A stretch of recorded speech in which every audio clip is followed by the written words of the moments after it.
Enggak ya. Pokoknya yang ngantuk tetap dapat pahala. Amin ya Rabbal. Amin. Tapi pulang nggak tahu nanti bagaimana. Apa tetap dapat pahala atau Pak? Karena keuntungan orang yang ada di majelis ilmu itu kemuliaannya ada 7 tuh Pak. Iya, kemuliaannya ada 7. Walau yahfad syai'an min ilmi katanya. Itu di dalam kitab I'anat Talibun, I'anat Talibin dijelasin tuh orang yang duduk di majelis ilmu walau yahfad syai'an min ilmi, walaupun dia nggak hafal atau nggak ngerti apa yang dikasih tahu tadi di dalam majelis ilmu, katanya dapat 7 kemuliaan. Itu mental aja kapan-kapan deh. Ya. Jadi biar semangat jadinya. Ya walaupun harinya ngantuk-ngantuk, tetap dapat kemuliaan. Yang senderan dapat juga Pak. Ya. Atau yang pules karena adanya di majelis ilmu. Kenapa? Pada saat itu dia nggak maksiat, dia nggak ghibah, ya kan? Dia nggak ngomong yang kotor. Adanya di majelis ilmu, walaupun dalam dia nggak paham, ya, gitu. Al-ba'dil hukama. Nah, dikatakan oleh sebagian para ulama, katanya, yastakbil itu Adam arba'unuhubat. Katanya, kita ini Pak manusia di Bani Adam, kita akan mengalami yang namanya nanti perampasan. Ya.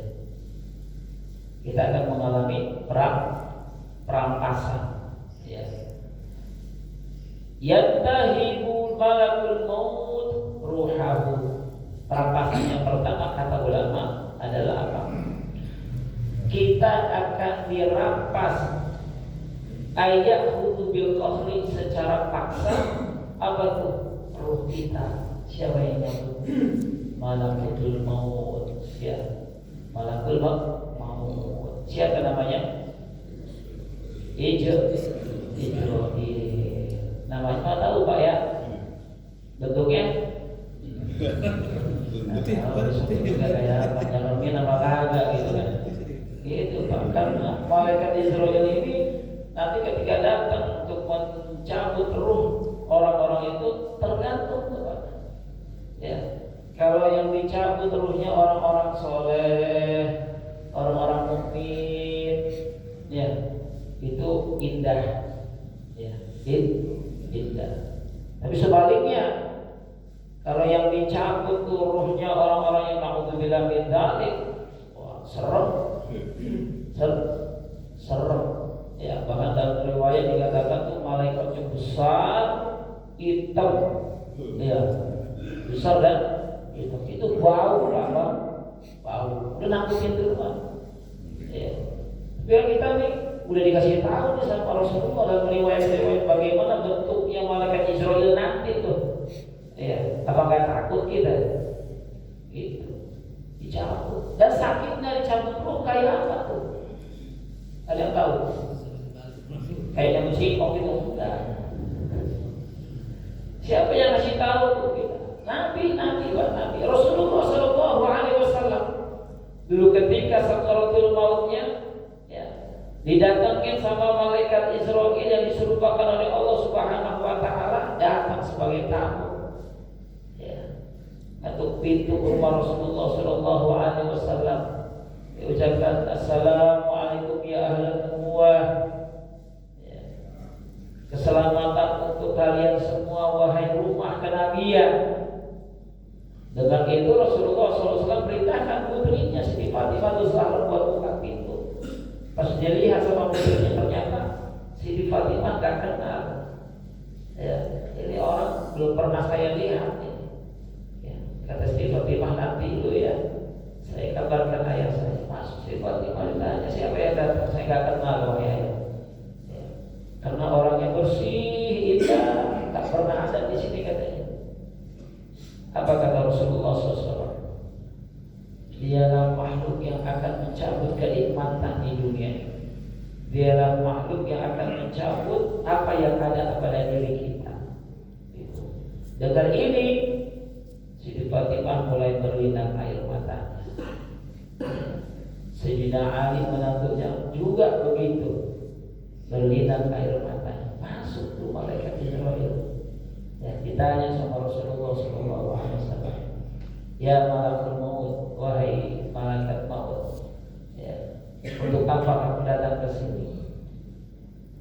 Kata beliau, kata malaikat, ya Rasulullah, wahai kekasih Allah, aku datang ke sini atas dasar perintah Allah untuk menjemputmu, itu pun kalau kau mau. Ditawarin, Pak. Rasulullah ditawari ketika ruhnya mau dicabut, ditawari. Aku datang atas perintah Allah untuk menjemputmu, itu pun kalau kau mau, wahai Paduka. Kan enak banget ya. Kalau kita ditawari enggak? Di mana tempat kalau udah datang ajarnya udah. Iya Pak, mau di masjid, di lapangan, di empang kan. Ya kalau sudah waktunya, dia nggak di empang, nggak di lapangan Pak, di kasur aja bisa mati. Betul. Ya, makanya hati-hati. Ya. Terus Rasulullah bilang sama malaikat, apa jaminannya kalau sekarang aku dijemput bersamamu? Jaminannya untuk umatku apa? Rasulullah Pak, mau meninggal yang dipikirin siapa? Umat. Gak mikirin bini, gak mikirin anak, gak mikirin harta. Yang dipikirin umat. Kalau kita kan ngasih wasiat, abang lo mana yang nomor satu abang? Mana abang? Kumpul anaknya 17 kayak bapak saya. Rela. Ya, itu tanah samping rumah jangan pakai dijual. Jangan. Kenapa punya orang? Pakai wasiat ini itu. Ya, tapi Rasulullah yang bikin apa? Keselamatan umat. Ya. Kemudian malaikat Jibril yang ada selalu bersama Rasulullah mengatakan, ya Rasulullah, kau gak usah khawatir, katanya. Aku pernah mendengar Allah Subhanahu wa Ta'ala mengatakan, aku harapkan surga untuk seluruh para anbiya hatta anta tadkhuluha, sampai kau duluan yang masuk ke Muhammad. Jadi Rasulullah Nabi Muhammad SAW dibandingkan dengan anbiya yang lain, Rasulullah nomor satu. Nabi yang pertama kali masuk ke dalam surga dan ketuk pintu surga itu Nabi Muhammad SAW. Lalu bagaimana umatku?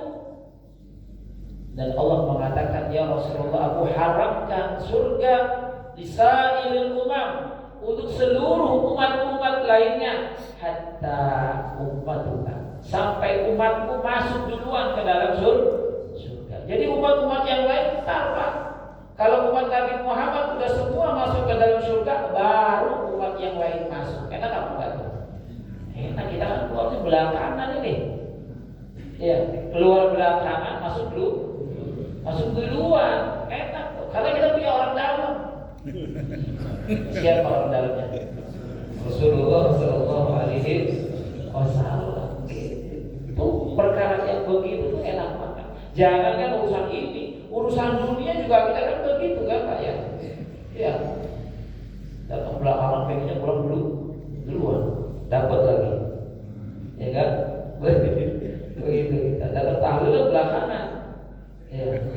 Besok datang pulang dulu. Sama kayak Jumatan, ya, datangnya khotib udah di atas hebat, atau lagi khutbah kedua datang deh, dengan sama kabur duluan. Itu urusan kita tunggu itu tuh. Ya, ini Rasulullah enggak, yang dipikir siapa? Umatnya. Gitu. Setelah mendengar ini, Rasulullah Sallallahu Alaihi Wasallam katakan kepada malaikat Israel, ya Israel, Rafiul A'la, aku lebih rindu kepada Tuhan. Aku kangen kepada Tuhan. Jadi silakan. Ya. Silakan. Ya mulai dari Pak. Ya. Mulai Rasulullah SAW ditarik ruhnya oleh malaikat Israel. Dari mana Pak? Dari kaki. Kaki Rasulullah mulai berasa sakit di situ. Ya. Makanya kita dari kakinya baru ya, kakinya sakit-sakit. Ya, kaki yang udah mulai sakit-sakit, siap.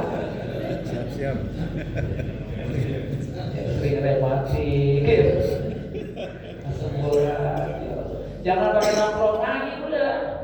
Sakit masih sakit nongkrong aja masih. Ya nongkrongnya nggak jelas lagi. Ditarik pelan-pelan tuh ada selembut-lembutnya, ditarik tubuhnya Rasulullah Sallallahu Alaihi Wasallam, ditarik. Ketika ditarik Rasulullah bilang apa? Hakada sakaratul maut, kata Rasulullah. Ya Jibril, beginikah rasanya dicabut roh ini, begini rasanya Rasulullah. Itu Nabi Muhammad Pak, udah paling lembutnya cara mencabutnya itu malaikat Israil. Rasulullah masih berkata apa? Begini rasanya dicabut rohnya. Sampai ke sini Pak, sampai ke mana? Gelutut. Ya, ditarik. Makanya orang pasal ya. Ditariknya dari kaki sampai lutut. Kenapa Allah masih berikan kesempatan dia sampai di sini nih? Ya sebelum nafasnya sampai di sini, sebelum ruhnya sampai sini, masih diberi kesempatan nih biar lisan ini bisa taubat, hati ini bisa taubat. Tarik lagi Rasulullah. Ya.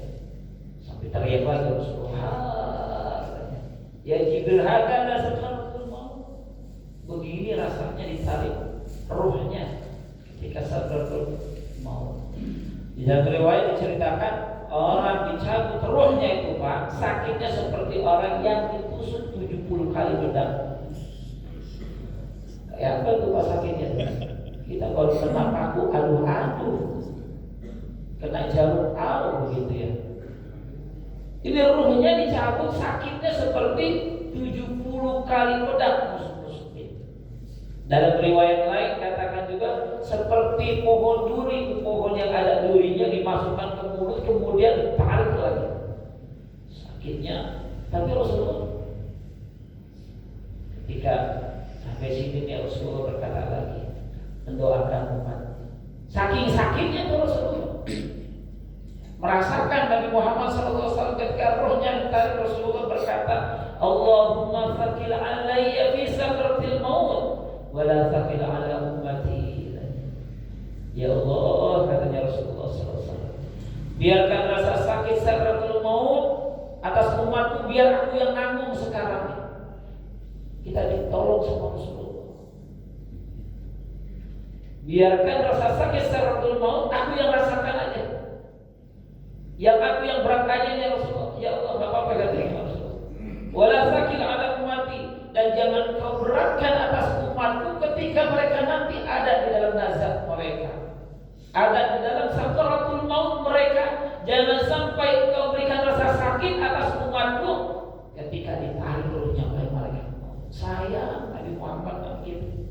Sampai kita didoakan besok ketika sakaratul maut, roh kita dicabut sama malaikat, kita akan bisa merasakan sakit yang berlebihan.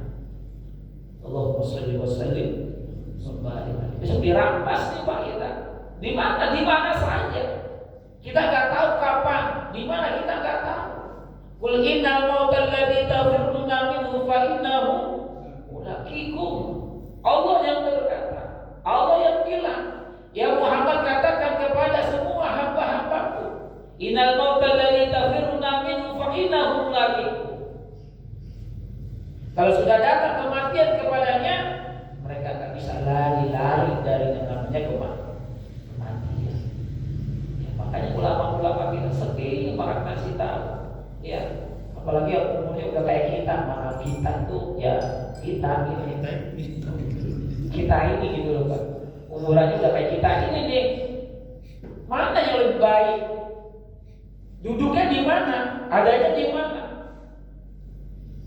Itu. Jangan 40, 50, apalagi 70. Ya Allah, jangan. Ya. Mau ulama, Pak ulama bukan saya yang kasih tahu. Ulama yang kasih tahu. Di mana tempatnya yang bagus? Ya, kalau kaki udah mulai sempurna, matematik mulu, ke masjid, ya, masjid aman. Ke masjid aman, ke musola aman, jamaah aman. Jangan kemana-mana, takutnya kepleset. Ya, takutnya kepleset. Tapi kita kembali lagi, kita nggak tahu. Ya, bi'ain ardin tamut katanya. Kata Allah, kamu tidak tahu di negeri mana, di tanah mana akan dicabut berguna. Kita nggak tahu. Kita berharap nanti kita mati yang baik, di tempat-tempat yang baik, yang di situ ada ridho Allah Subhanahu wa Ta'ala. Jadi ingat, ya, kita nanti akan dirampas oleh Allah Subhanahu wa Ta'ala dari malaikat maut, yaitu roh kita. Yang kedua katanya, kata ulama, manusia kembali akan menghadapi perampasan, yaitu apa tuh? Wa yantahiku warasatu malahu. Ya. Nanti Bani Adam itu akan dirampas. Di rampasan yang kedua itu yaitu hartanya. Ya. Harta warisnya akan dirampas, diambil. Siapa yang ambil? Anak. Ya. Anak-anak kita. Ya. Rebutan. Makanya ulama mengatakan didik anak-anak itu dengan agama yang baik, agama yang benar. Ya. Bila nanti orang tua itu pulang rahmatullah punya harta, ya, dia bisa mentasyarufkan harta-harta orang tuanya di jalan Allah Subhanahu. Bukan rebutan, bukan saling menguasai. Ya. Kalau udah saling menguasai, rebutan, yang kuat yang menang. Ya. Akhirnya ribut itu bisa aja dengan suara, ribut bisa aja dengan diam.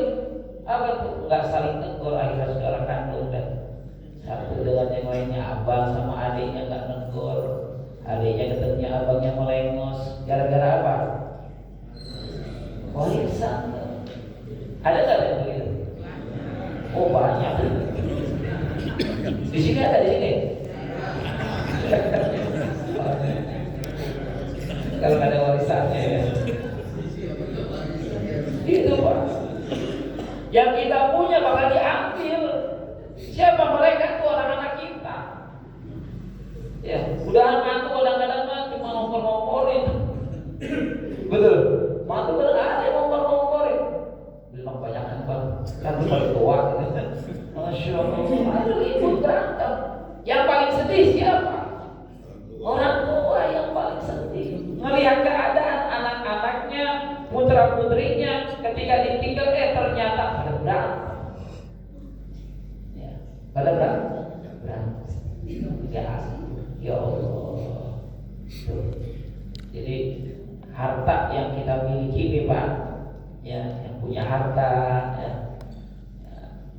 digunakan, dikasih tahu dah tuh, gunakan dengan baik, anak-anak ini dididik agak, makanya ada ilmu waris Pak, dibagi biar bagus, biar rata, biar cakap pembagiannya gitu. Jangan sampai orang tua yang meninggalkan harta waris ini malah sengsara di alam barzahnya gara-gara anaknya pada ribut.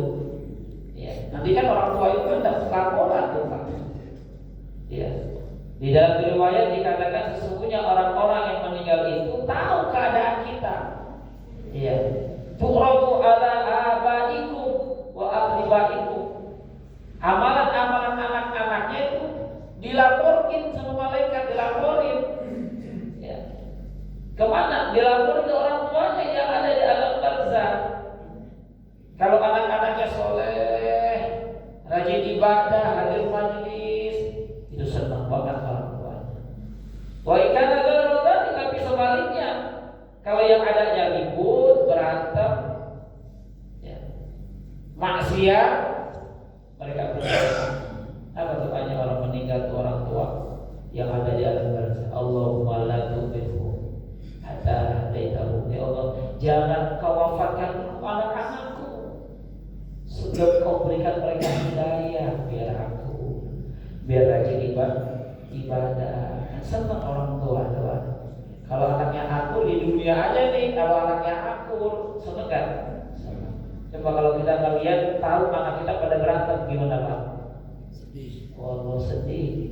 Udah gede pada berantem, ya. Udah gede pada nggak akur, gimana anak-anaknya nanti begitu tuh. Jadi amalan kita nih disodorkan, dilaporin. Ya. Itu rampasan yang kedua. Kita akan haramin tuh Pak. Ya, nggak usah banyak-banyak. Walaupun cuma punya kontrakan 1 petak, nggak bisa jadi rebutan Tuhan. Betul. gue yang depan dah, dan gue yang tengah, wah berantem, sepetak udah, ya begitu. Nggak ngejamin tuh Pak, ya nggak ngejamin apa yang kita miliki bisa menyelamatkan kita kalau kita tidak ajarkan anak-anak kita tentang agamanya Nabi Muhammad Sallallahu Alaihi Wasallam.